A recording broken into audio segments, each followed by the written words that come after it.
विनोद नायर जी हैं और साथ ही साथ वो पदाधिकारी भी मौजूद है। कैमरा पर्सन से चाहूंगा कि एक बार इन सबको दिखाएं कि ये वो RWA है जो E, B, A और D इन चारों ब्लॉकों को कवर करती है और यहाँ की जो सिक्योरिटी है, यहाँ की जो देख रेख है, रख रखाव है, उसकी पूरी जिम्मेदारी इसी RWA के हाथ में होती है। तो हमारे बीच में जनरल सेक्रेटरी साहब मौजूद हैं, इनसे जानेंगे कि सर सीमापुरी विधानसभा चुनाव को लेकर आपका क्या मत है? आपको क्या लगता है कौन सी पार्टी सही काम कर रही है या किस पार्टी को मत देना चाहिए?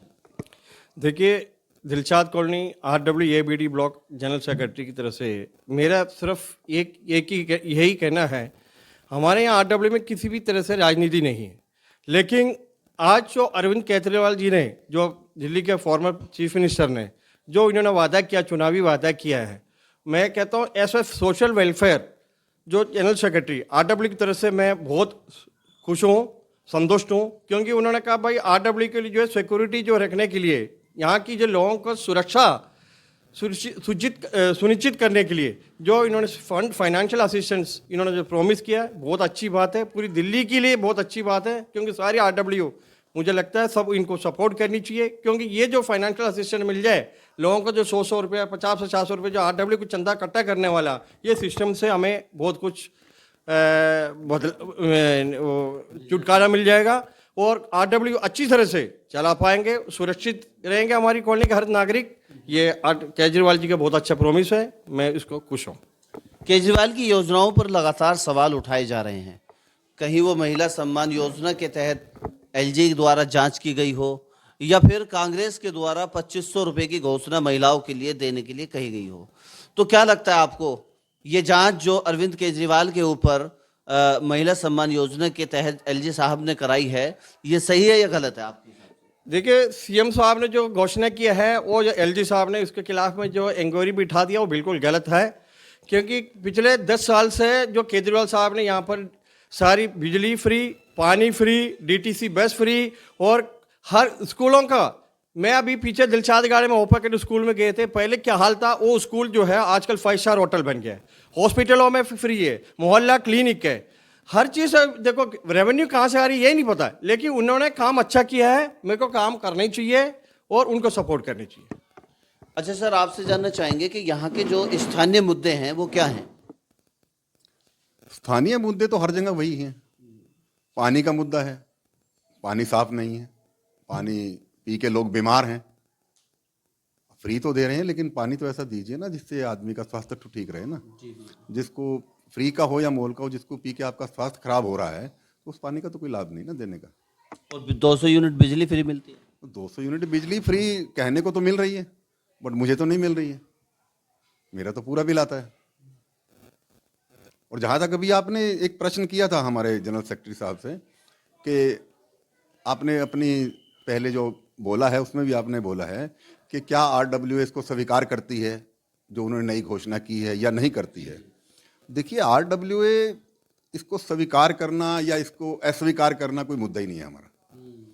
और मेनली हमारी जो RWA है वो नॉन पॉलिटिकल है, हम इसमें किसी भी तरह का पॉलिटिकल इंटरफेयर बर्दाश्त नहीं करते हैं, ना हमने अभी तक किया है ना आगे करेंगे।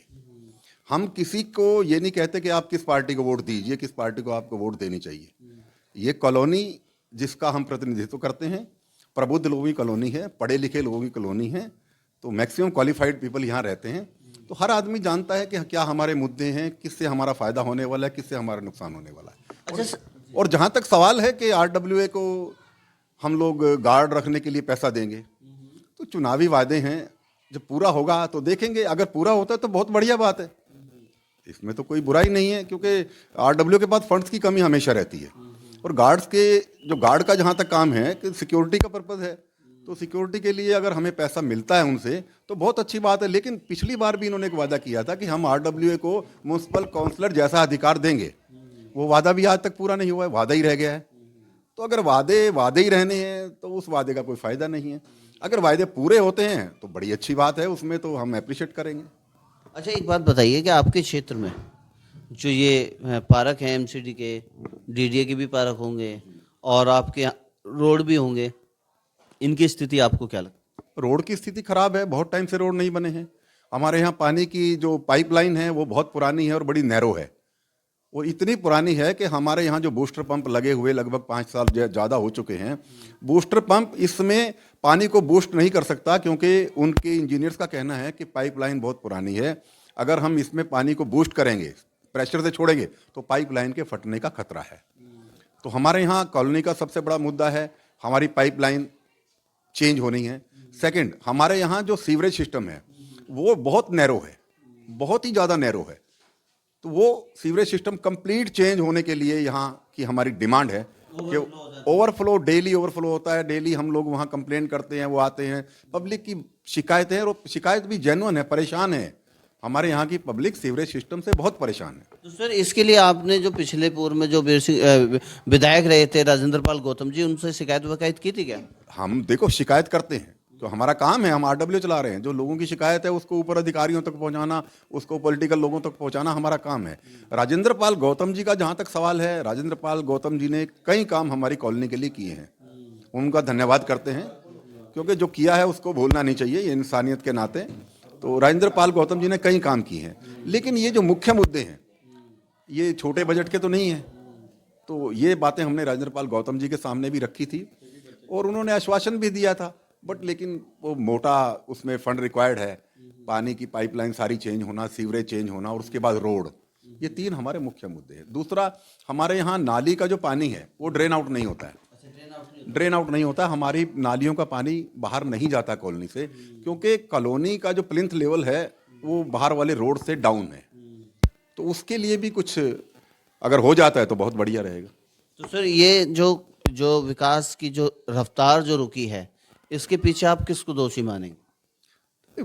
देखिए, विकास तो गवर्नमेंट ही करती है, आप और मेरे करने से तो विकास नहीं होता। तो उसके लिए तो सीधी सीधी सरकार के हाथ में है, सरकार चाहेगी तो विकास हो जाएगा, सरकार नहीं चाहेगी तो नहीं होगा। जी, उसमें बार बार एलिगेशन लगते थे कि एलजी साहब हमें काम नहीं करने दे रहे हैं, हमें बार बार हमें रोक रहे हैं। इसलिए पॉलिटिकल बातें हैं और मैं being a RW president in बातों में नहीं पढ़ना चाहता। बाकी जहां तक सवाल है विकास का, विकास तो सरकार करती है और सरकार को ही करना पड़ेगा। अच्छा चलिए छोड़िए सारी बात, आपको आम आदमी पार्टी केजरीवाल जो है उसके कार्य कैसे लगते हैं? उनके कार्य तो दिखाई दे रहे हैं कि 5 साल से सड़कें ही नहीं बनी है कहीं दिल्ली में, सड़कें टूटी पड़ी हैं, सड़कों पे गड्ढे हो गए हैं। इन्होंने कहा था कि एमसीडी हमारे हाथ में आ जाएगी तो हम चमका देंगे दिल्ली को। आप देखिए चारों तरफ गंदगी के ढेर हैं, जहाँ पे ढलाव थे वो बंद कर दिए गए हैं, कूड़ा लोग बाहर डाल रहे हैं, सबके सामने है। चलिए ठीक है, तो मैंने यही जानना था। तो सर क्या नाम है सर आपका? ज्ञानेंद्र राय। राय साहब, जानना चाहेंगे कि यहाँ पर 3 प्रत्याशी मैदान में हैं, वीर सिंह धिंगान आम आदमी पार्टी से, और राजेश लिलोतिया कांग्रेस पार्टी से, और कुमारी रिंकू भारतीय जनता पार्टी से मैदान में उतरी है। तो तीनों में किसकी फाइट एक दूसरे से होने जा रही है? चूँकि यहाँ पर जो है वीर सिंह धिंगान जी जो है यहाँ पर लोकल विधायक हैं और पहले भी 15 साल रहे हैं, तो उनका ज़्यादा लोगों के प्रति जो है ना उनका ज़्यादा आकर्षण है। लोगों मतलब कि धिंगान साहब को ज़्यादा सपोर्ट करने वाले हैं लोग। जहाँ तक बीजेपी का सवाल है तो वो भी पास ही के हैं और काफ़ी मतलब जो कैडर वाले वोट तो जाएंगे बीजेपी पर, लेकिन धिंगान साहब की जहाँ तक है उम्मीद निकलने की है, सीट यहाँ से निकल जाए। तो क्या कारण है उनके निकलने का सर? वो व्यवहारिक आदमी हैं, जब उनको कोई ज़रूरत है अब जब जरूरत पड़ती तब आ जाते हैं, हर काम के लिए तैयार रहते हैं, अलग क्वालिटी के हैं वो, मतलब बहुत बढ़िया आदमी हैं। तो वीर सिंह धिंगान अपने चेहरे पर यहाँ का वोट हासिल करने में कामयाब रहेंगे या पार्टी बेस पर? उनको उनके चेहरे पर वोट मिलेगा, पार्टी पर नहीं। अच्छा, हाँ, वीर सिंह धिंगान को पार्टी पर नहीं, उनके चेहरे पर, उनका चेहरा ही काफ़ी है यहाँ के लिए।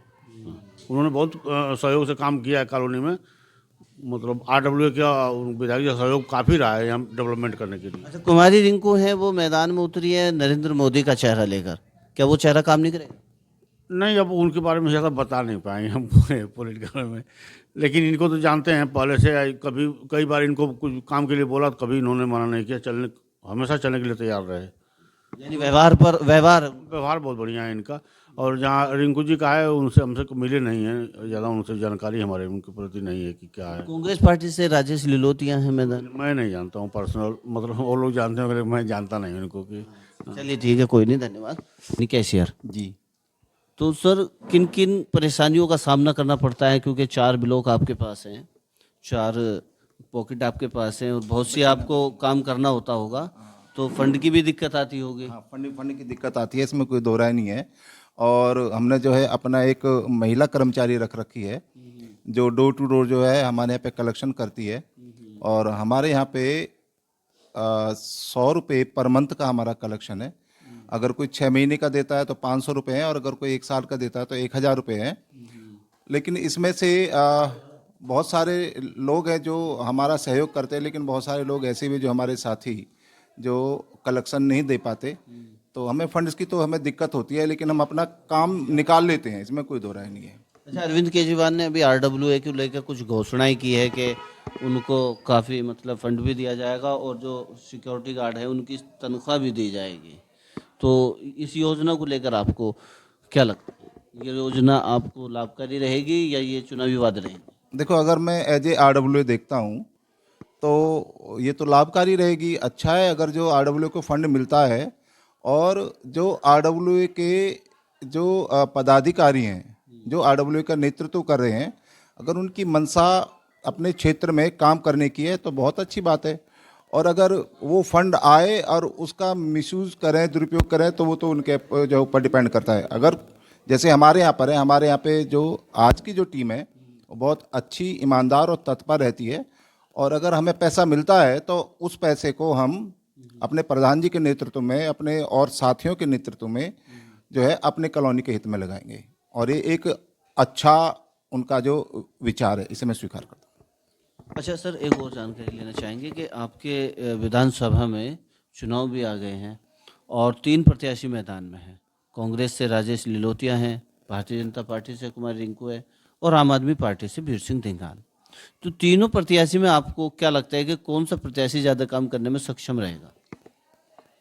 देखो, अगर हम, हालांकि तो हमारे प्रधान जी ने बोल दिया है और हमारे महासचिव जी ने भी कहा है कि कोई हमारा कोई पॉलिटिकल प्लेटफॉर्म नहीं है। नहीं, एक मैं व्यक्तिगत मामला ले रहा हूँ, क्योंकि ऐसा होता है वोट तो हमें डालना ही है, लेकिन विकास के नाम से ही वोट डाला जाता है ना। बिल्कुल ठीक है, तो आपका क्या मतलब एक सर्वे है एक तरीके? जी।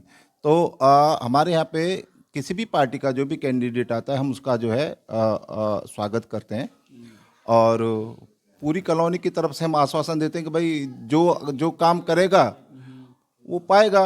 और जहाँ तक इन कैंडिडेटों की बात है, अगर हम इनमें से हम देखें तो धिंगान साहब पहले 3 बार जो MLA रह चुके हैं, लोकल यहाँ के रेजिडेंट्स भी हैं, लोगों के बीच में रहते हैं। तो मैं समझता हूँ कि शायद उधर ही जो है ज़्यादा झुकाव है। और उन्होंने हमारी कॉलोनी के लिए काम भी किया है। मैं अगर व्यक्तिगत तौर पे जाऊं और एज ए RWA भी जाऊं, मैं पहले भी यहाँ पे रहा हूँ, उन्होंने हमारी कॉलोनी के अंदर बहुत काम किया है। हमें रोड दिया, सीवर दिया, हमें जो है पानी दिया, बिजली दिया। आज जो दिलशाद कॉलोनी ABD ब्लॉक और आगे हम CFGH में भी जाते हैं तो वो भी उन्हीं के ही द्वारा दी हुई देन है। जो भी डेवलपमेंट हुआ है उन्हीं के शासन में हुआ है। और उन्होंने बहुत अच्छी तरीके से यहाँ पे जो है लोगों से व्यवहार भी बना रखा है और काम भी किया है। अच्छा सर, कांग्रेस को लेकर क्या मानना है आपका? कांग्रेस मतलब हर बार चुनाव में क्यों हार जाती है, क्या कारण है? भाई देखिए, तो एक वही बात आती है ना कि पॉलिटिकल बात है। ये तो जनता जनार्दन है, जिधर को जाएगी, जिधर को उसे थोड़ा सा दिखेगा वो है। लेकिन एक बात मैं ज़रूर कहना चाहूँगा, क्योंकि मैं भी एक भारतीय नागरिक हूँ, कि आजकल की जो जितनी भी पॉलिटिक्स पार्टी हैं वो सिर्फ लोक लुभावन पे आ गई हैं, जो कि हमारे देश के लिए और हर एक नागरिक के लिए एक बहुत ही खतरे की घंटी है। जो हमारे मुख्य मुद्दे हैं, हमारी शिक्षा का है, हमारी बेरोजगारी का है, हमारी सुरक्षा का है, हमारे स्वास्थ्य का है, उनसे हमारी जो पार्टियां हैं वो जो है उनसे भटक रही हैं और लोगों को भी गुमराह कर रही हैं। यानी जो हमारे राइट हैं उनको ना करके लोग लुभावने वादे करती है, जैसे राइट। तो हमारे बीच में सर, क्या नाम है आपका? दलीप सिंह। दिलीप सिंह सर, दिल्ली के विधानसभा चुनाव हैं, सीमापुरी में भी 3 प्रत्याशी तीनों पार्टी से उतरे हुए, बीजेपी से, कांग्रेस से और आम आदमी पार्टी से।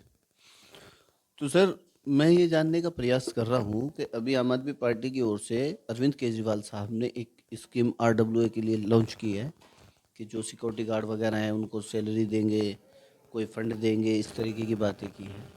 तो सर, इसके बारे में आप क्या कहना चाहेंगे? देखो स्कीम तो डेफिनेटली इससे हमारी जो कॉलोनी की सुरक्षा है, मैं तो अपनी आरडब्ल्यू की बात करूँगा कि बेसिकली जो आरडब्ल्यू है वो फंड्स के लिए जूझती रहती है और सिक्योरिटी गार्ड प्रॉपर नहीं रख पाते हम, क्योंकि प्रॉपर फंड्स नहीं दे पाते और अच्छे गार्ड्स हम नहीं रख पाते। अगर सरकार की तरफ से वास्तव में ये एक पहल है, अगर पहल है तो डेफिनेटली कॉलोनी को हम अच्छी सुरक्षा दे पाएंगे, पर ये कितनी फलीभूत होती है और कितने समय में होती है वो देखने वाली बात है। डेफिनेटली आरडब्ल्यूए के एक अच्छा कदम है। लेकिन जब तक वो सरकार नहीं बनेगी तब तक वो फंड भी तो रिलीज नहीं होगा, मान लो कोई दूसरी सरकार बनेगी। नहीं, ये आप बात सही है कि अगर अरविंद केजरीवाल जी की सरकार बनती है तभी ये हमारे तरफ उनकी तरफ से स्कीम आई है। डेफिनेटली कि भाई अगर कोई नई योजना आती है तो लोगों को उसको फ़ायदा होता ही है, और अगर दूसरी कोई सरकार, अभी तक तो और कोई किसी ने इस तरह की घोषणा नहीं की है, आने वाले दिनों में देखना पड़ेगा क्या बीजेपी या कांग्रेस की तरफ से इस तरह की घोषणा आती है, क्योंकि अभी तक उनकी तरफ से कोई घोषणा पत्र नहीं आया। तो अभी तक ये नहीं कह सकते कि ये दूसरे जो पार्टी हैं इस तरह का कोई कदम नहीं उठाएंगी। हो सकता है उनकी तरफ से भी कोई इस तरह की योजना आए, बट ये डेफिनेटली ये एक बहुत अच्छी पहल है और बहुत अच्छी सोच है, क्योंकि अगर आरडब्ल्यूए उनके पास फंड्स का क्रंच होता है और लोगों के पास उतनी ज़्यादा सोर्सेज नहीं है कि वो अच्छे गार्ड्स रख सकें, कॉलोनी को प्रॉपर सुरक्षा दे सकें। अगर जब तक आपके पास सुरक्षा देने के लिए नहीं होगी तो अच्छे गार्ड तो तभी आएंगे जब पैसा होगा। अच्छा सर, 3 प्रत्याशी हैं मैदान में। कांग्रेस पार्टी से राजेश लिलोतिया हैं, आम आदमी पार्टी से वीर सिंह धिंगान है और बीजेपी से कुमारी रिंकू। तीनों प्रत्याशी में आपको क्या लगता है कौन सा प्रत्याशी आपके लिए सही कार्य कर सकता है? देखो, मैं दिलसाद कॉलोनी में पिछले 22 साल से रह रहा हूँ, तो देखो हम तो अपनी कॉलोनी को स्पेसिफिक ही बोलेंगे, क्योंकि अगर कॉलोनी, जो लोग इस कॉलोनी में पुराने हैं उनको पता है कि हमारी कॉलोनी में जो डेवलपमेंट हुआ है वो किसके दौरान में ज़्यादा हुआ है। तो यहाँ पर जो हमारे यहाँ जो बेसिकली जो डेवलपमेंट इस कॉलोनी का हुआ है, तो उस समय कांग्रेस के रिजाइम में मिस्टर वीर सिंह दीवान यहाँ पर एमएलए थे, तो कॉलोनी में उन्होंने डेवलपमेंट किया है, कॉलोनी को बेहतर बनाया है, रोड, सीवर, नालियाँ, मतलब जो भी इस कॉलोनी में आज आप देख रहे हैं ये उसी, और उसको अगर आगे बढ़ाया है तो वो अभी जो प्रेजेंट सरकार है उस सरकार ने आगे बढ़ाया है। तो अगर तीनों कैंडिडेट में देखें, अगर काम वाइज देखें तो हम तो कहेंगे कि भैया जो पहले वाले कैंडिडेट थे उन्होंने काम किया है, परंतु ये भी हम नहीं कह सकते पूरी, क्योंकि भाई मानो जिसको आपने मौका ही नहीं दिया तो उसको कैसे कहेंगे कि वो बेहतर कैंडिडेट नहीं है। तो क्या मानते हैं वीर सिंह धिंगान ने जो मतलब यहाँ पे काम किया था? हाँ ना, डेफिनेटली उन्होंने काम किया है, अपने रिजाइम में उन्होंने काम किया है। लेकिन अब की बार इसमें ट्विस्ट ये आ गया कि वीर सिंह धिंगान पहले कांग्रेस पार्टी से थे, अब की बार आम आदमी पार्टी से चुनाव लड़ने। बेसिकली क्या है कि जो काम करने वाला व्यक्ति है वो किस पार्टी विशेष में काम नहीं करता। अगर उसकी काम करने की इच्छा है तो वो निर्दलीय भी काम करता है और पार्टी विशेष का सहयोग होता है, तो डेफिनेटली उनको एक एज है कि लोग यहाँ जानते हैं कि वो काम करने वाले व्यक्ति हैं। अच्छा, प्रभाव तीनों में से किसका रहने वाला है? ये थोड़ा मुश्किल क्वेश्चन है क्योंकि जो तीनों ही कैंडिडेट हैं अपने आप में बहुत अच्छे कैंडिडेट हैं, क्योंकि जो हमारी बीजेपी की जो कैंडिडेट हैं वो भी बहुत ही सामाजिक कार्यकर्ता हैं, अपने क्षेत्र में काउंसलर भी रही हैं, तो वो भी बहुत अच्छी कैंडिडेट हैं, इसमें कोई दो राय नहीं है। और जो लिलोटिया जी हैं वो भी अच्छे कैंडिडेट हैं कि वो भी 2 बार के एमएलए रहे हैं। लिलोटिया जी को बता रहे कि बाहर से पैरासूट फ्लाइंग करा के उतार दिया है मैदान में। हाँ, नेचुरली है, लोकल कैंडिडेट को इसका एज तो मिलेगा, इसमें कोई दो राय नहीं है। कोई भी लोकल कैंडिडेट अगर है तो उसको एज मिलेगा, चाहे रिंकू हैं या हमारे वीर सिंह दीवान जी हैं, डेफिनेटली। तो फाइट किस में होने जा रही है? मेन फाइट में कौन सी पार्टी रहने वाली? ये तो अब आप जान चुके होंगे, अब हम इतनी देर से बोल रहे हैं, 2 ही पार्टी यहाँ पर अभी मैदान में है, बीजेपी और आम आदमी पार्टी। चलिए ठीक है। तो आपने हमारे चैनल के माध्यम से देखा कि हमने अंदर की तह तक की बात निकालने का प्रयास किया और कुछ हमारे दर्शक समझ भी गए होंगे कि दिलसाद कॉलोनी ए, बी, डी और ई ब्लॉक की RWA क्या चाहती है और क्या चाहती है यहाँ की जनता। बस इसी तरीके का सर्वे लगातार हमारे चैनल पर चलता रहेगा। आप हमारे साथ बने रहे और देखते रहें SN news Delhi. Camera person Reshma Bano के साथ मैं मोहम्मद गुलफाम।